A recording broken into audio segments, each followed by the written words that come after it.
Our hosts today will get a chance to introduce themselves, but I will just be here in the background helping out. My name is Julie, and I'm the Director of Guest Services and Sales. Have been with AGC since 2019, and I've been to Portugal as a guide, but it was before my time with AGC. I was with students, so I can't wait to go back one day with AGC participants. And welcome, everybody.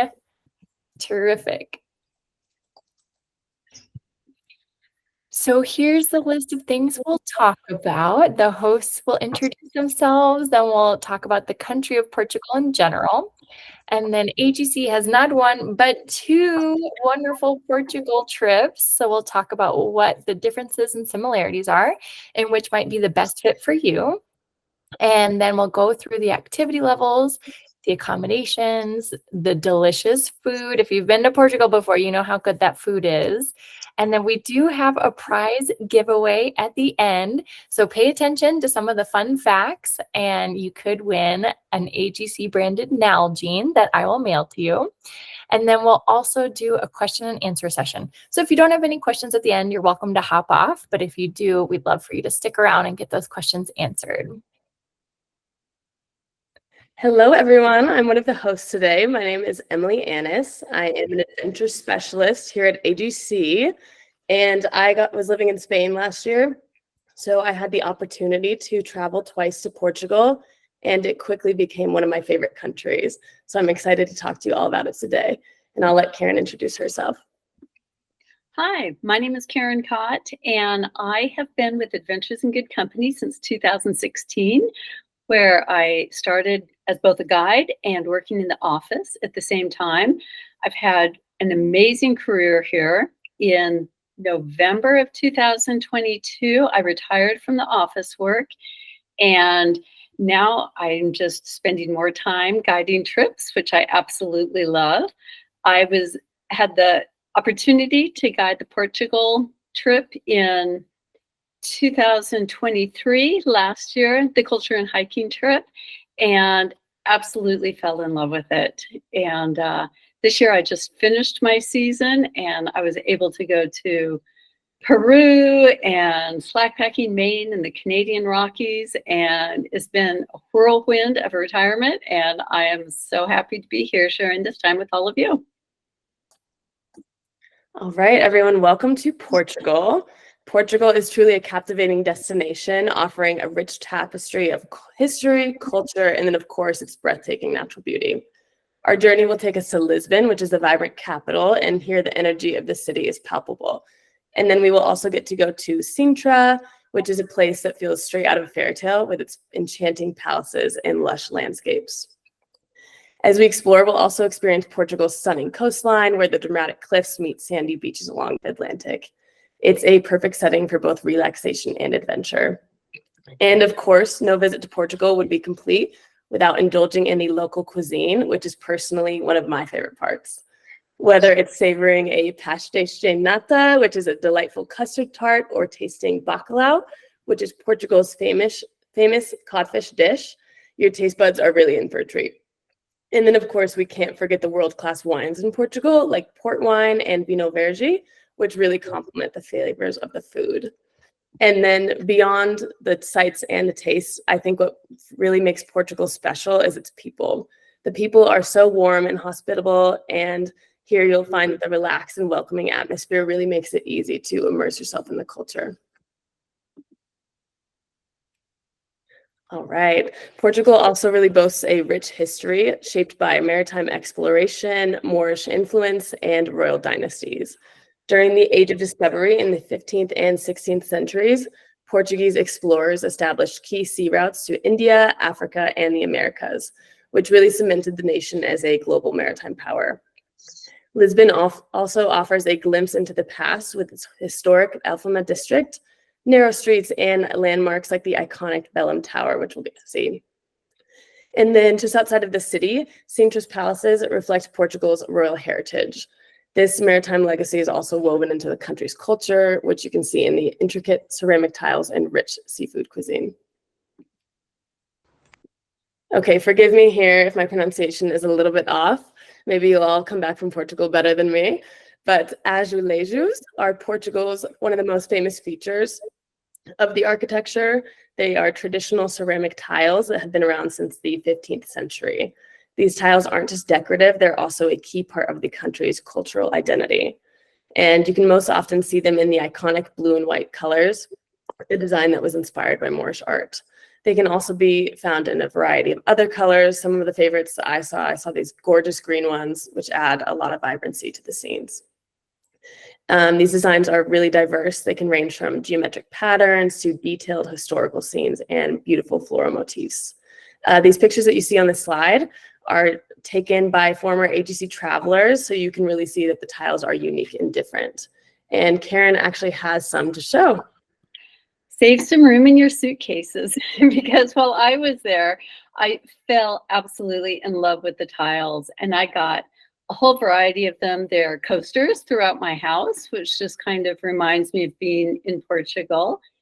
And not only that, but I have a flock of little ceramic birds up on one of my walls, which is also kind of a fairly typical, beautiful takeaway from Portugal that it's known for. So save room in those suitcases. Karen, did you get to enjoy a glass of Porto wine on top of your azulejo coaster? Well, I did not. I quit drinking before I went. I do have some lovely kombucha glasses on here and iced tea and water. So it's perfect.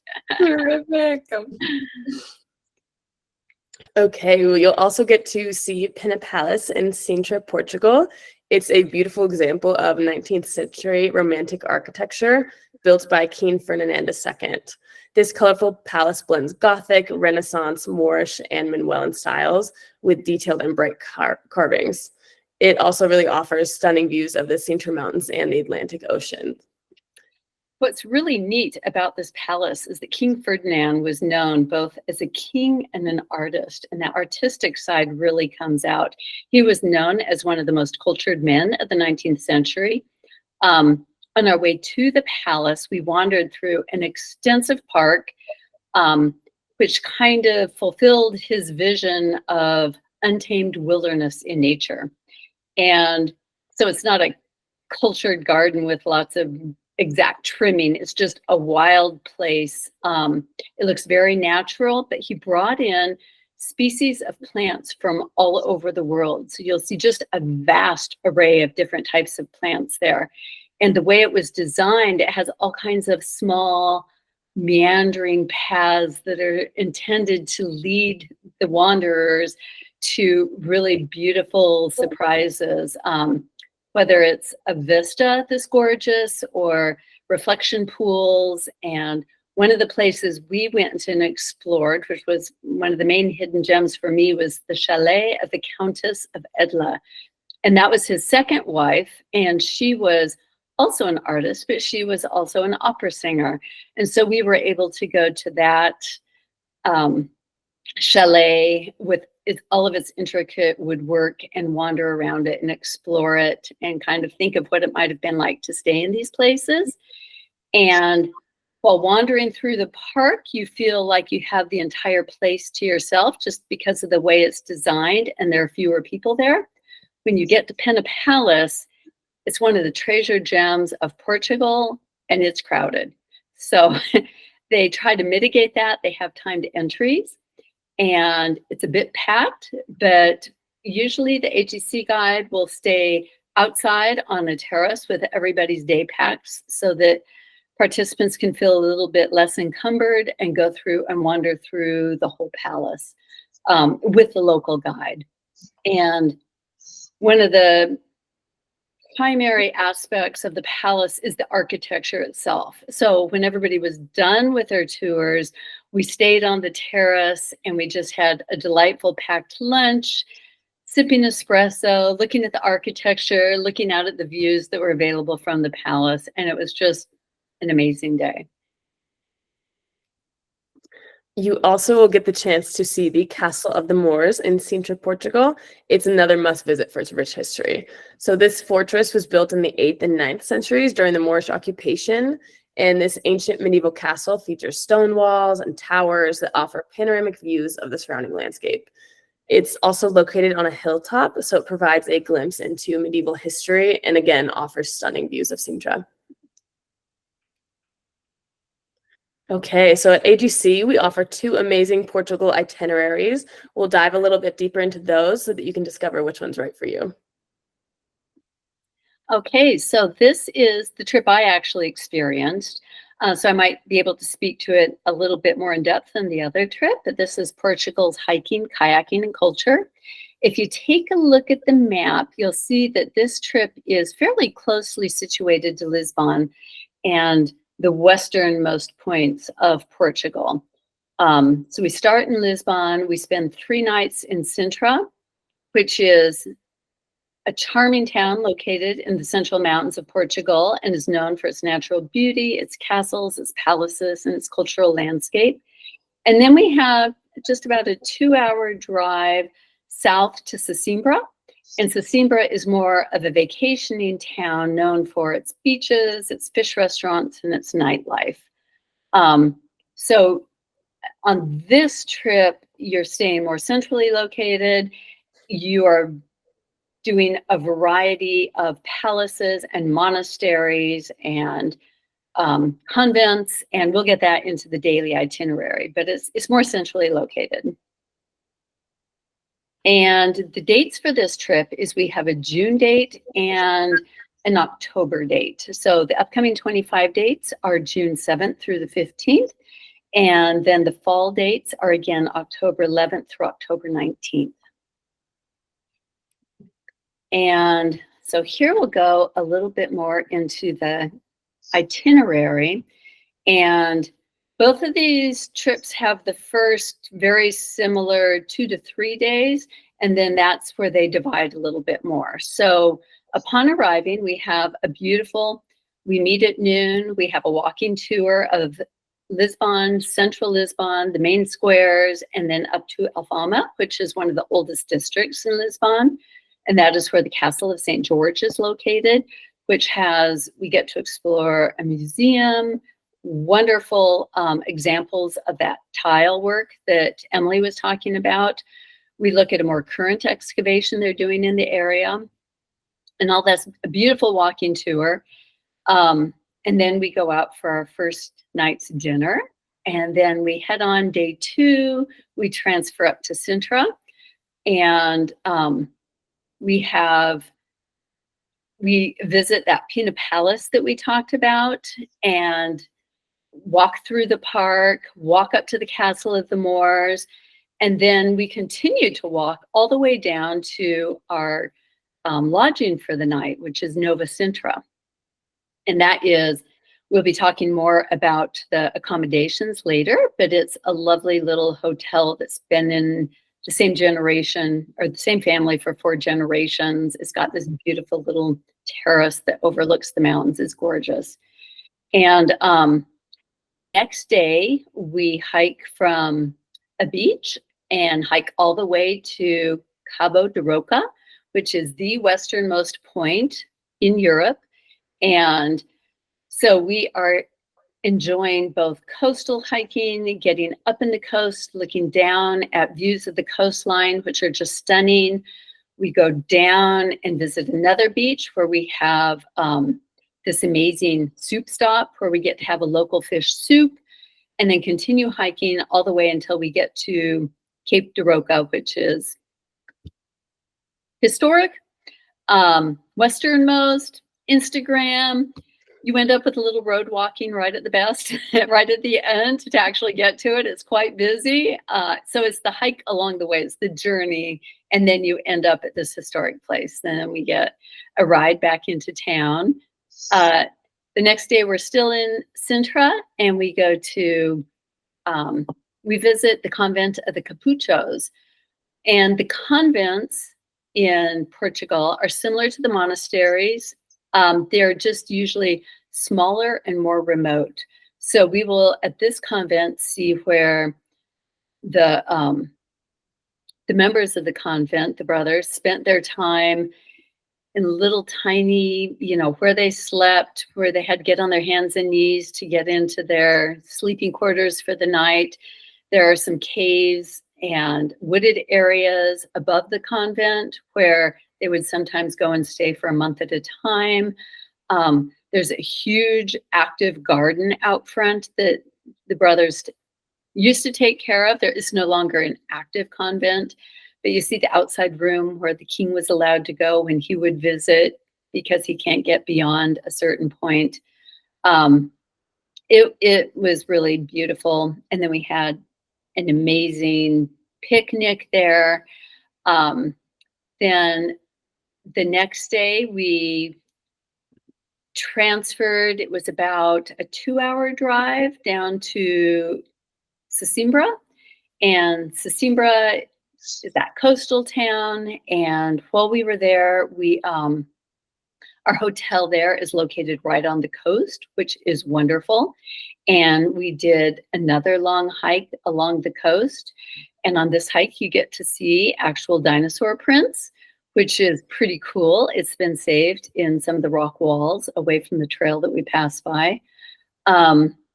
And then the next day was one of my favorite days. We actually go sea kayaking. And so you'll see some pictures in a second where we hike along this beautiful coastline with all kinds of great rock formations, secret beaches, white sands, crystal clear waters.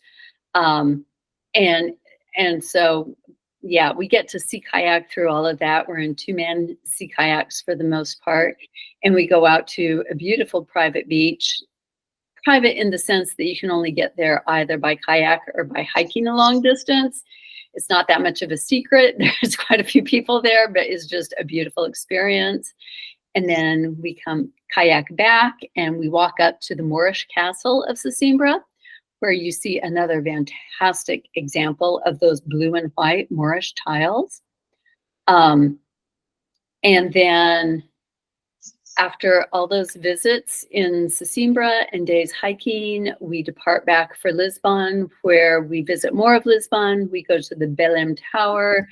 We eat those amazing pastries and visit some museums. And we're back at the Maxime Hotel, which we'll talk about a little bit later. And then the next day, everybody departs on their own. So that's kind of lots of convents, monasteries, and everything on this trip, and hiking along the coast and sea kayaking. It's really lovely. And here are some of the pictures. So that picture on the upper left, you will see is where we start one of the hikes when we're going to the Cape de Roca.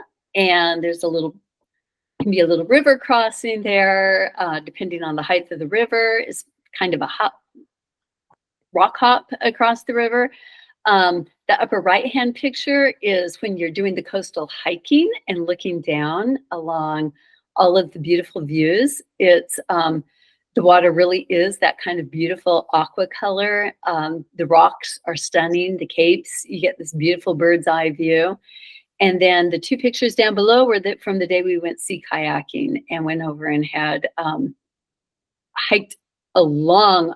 I mean, we kayaked along all of that rocky seafront to get to this beautiful white sand beach and had another amazing picnic lunch and then went back. So it was really a beautiful, beautiful trip. This is a level 3 trip. And so on this trip, all of our hikes kind of averaged from 3.5 to 7.5 miles. You really want to prepare for this trip. The elevation changes aren't huge. They're anywhere from 300, 400, 700 foot gains and losses. The biggest trip is we have a hike where there's over 1,000 foot gain.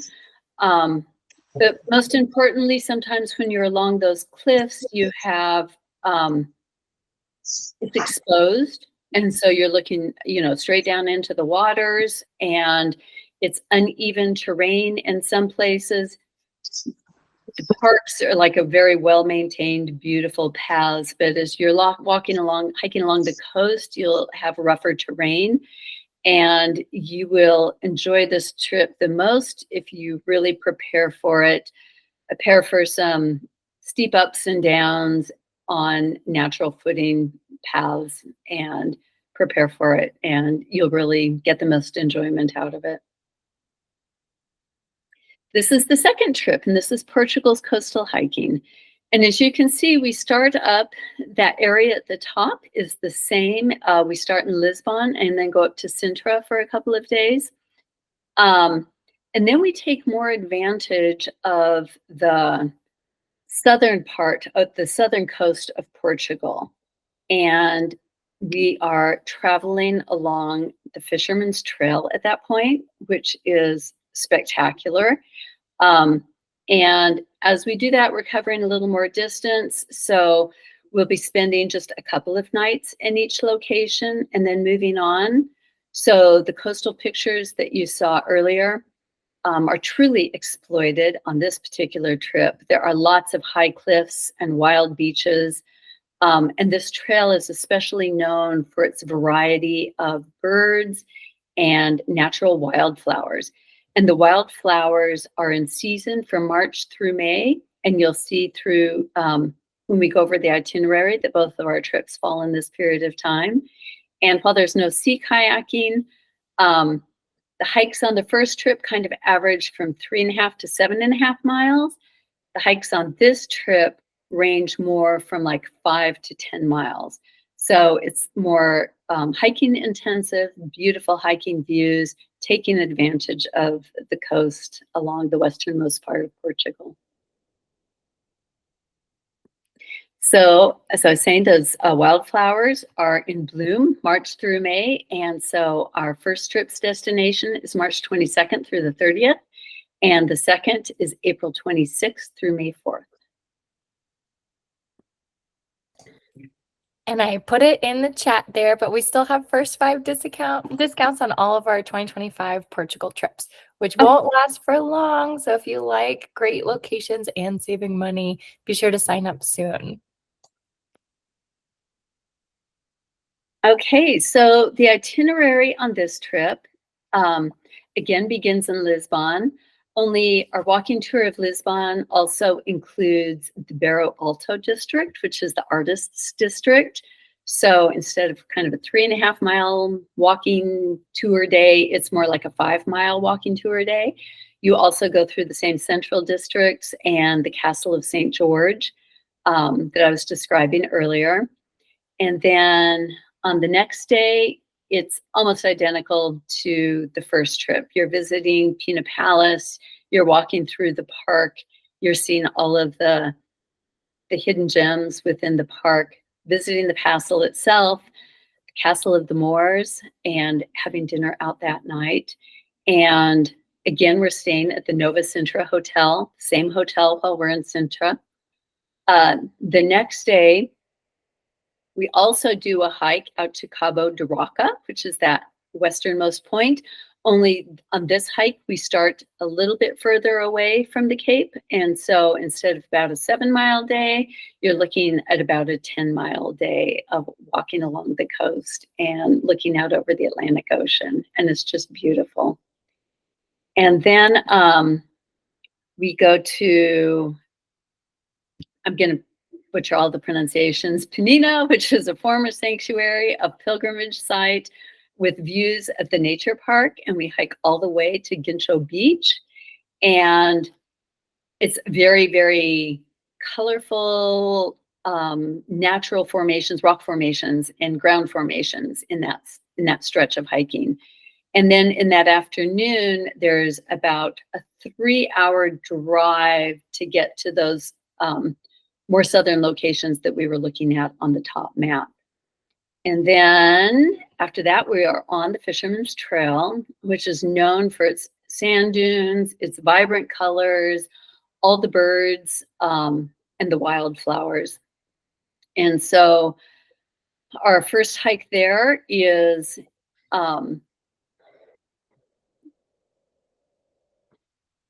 about 7.5 miles long, and we'll end up for our second night at Villa Yara, which is a locally family-owned hotel. And again, we'll get into the differences in lodgings at a different time. And then on day 6, we're on Milfontes de Monte de Papalaguas. I'm not sure how to say it, but on this hike, there are like nesting site of over 20 species of birds, and there are large agricultural fields that stretch all the way down to the ocean. And it's a really beautiful day. That's the longest day. That is about a 10-mile hike. One of the longest days, there's a couple of days where we have 10-mile hikes. And then on the next day, we do more coastal hiking along a natural fishing harbor. There's actually a river crossing on that day, and you'll need water shoes to bring with you as part of the packing list. And then on day 8, you have another beautiful short coastal hike. We squeeze one last hike in, and then there's about a 2.5-hour drive back to Lisbon, where we also get to visit Belém and the Tower of Belém and eat some of those lovely pastries and visit some of the museums and have our last night back in Lisbon again. And then on day 9, just like the first trip, you're free to depart anytime to the airport. And so the next 2 slides have pictures of some of these areas. These top pictures, I think, are more from Sesimbra and the first part of the trip. And then the next slide has pictures all along Fisherman's Trail. And so you see, you get those beautiful, beautiful views at the Atlantic coast, and it's really beautiful. This is a level 4 trip because of the additional mileage. And so let me go for a second. So you'll want to know kind of the difference in elevations, not only mileage, but elevations for the 2 trips. And so this trip, I said, so the mileages are 5 miles, 5 miles, 10 miles, 6 miles, 7.5 miles, 10 miles, 7 miles, and 3 miles. Whereas they all ranged from 3.5 to 7 miles on the previous trip, along with a 5-mile kayaking trip. And on this trip, you have gains and losses, usually under 1,000 feet, except for on a couple of days when you go to Cabo de Roca again, which was the same day we had more elevation change on the first trip, you'll get 1,570 feet of gain and 1,200 feet of loss. And so you'll, again, want to really prepare not just for longer hiking, but back-to-back days of hikes with longer mileage. So you'll really want to prepare with squats and lunges and your lower body for doing all of that. And the more prepared you are for the trip, the more you'll be able to enjoy all those stunning views. And we actually partner with an adventure coach, Becky. She's a great resource to utilize if you really want to make sure you're physically prepared for the trip. You might already do different types of exercise, but Becky can really help you to be in hiking shape so you feel prepared for everything that we'll do. All right, looking at the accommodations. So for both of the itineraries, we have 2 single room spots and then 8 shared room spots, so 4 rooms total. For the Portugal Hiking, Kayaking, and Culture hotels, we will start at the Maxim Hotel, which is a boutique hotel in Lisbon that features historic burlesque cabaret shows, some top entertainment of the 20s. For this one, we do recommend just bringing some earplugs in case there's any shows going on. It's a really lively, fun place to be. So we'll be there for 1 night, and then we will move over to Nova Sintra, which Karen has already talked about. That's been family owned for 4 generations, has a beautiful large terrace which overlooks Sintra, and you can really see the mountain range and enjoy some drinks and espressos, and you'll be here for 3 nights. And then you will move to the next hotel, Sana Sesimbra. This is a modern high-rise directly on the coast. It has a pool and jacuzzi with a sea view, and you'll be here for 3 nights before you go back to the Maxim Hotel. And for Portugal Coastal Hiking, you will also start off in Lisbon at the Maxim Hotel, and you'll be there for 1 night, then move to Nova Sintra for 2 nights there, And then you will move on to Villa Ira, which is one of 7 small hotels in this village. And it's set in a walled garden situated within the natural park. And you'll be there for 2 nights. And then you will go on to Monte Joao, which is a family property that's been there for several generations. And that's also located in the natural park. You'll be there for 2 nights before going back to Lisbon as well into the Maxim Hotel.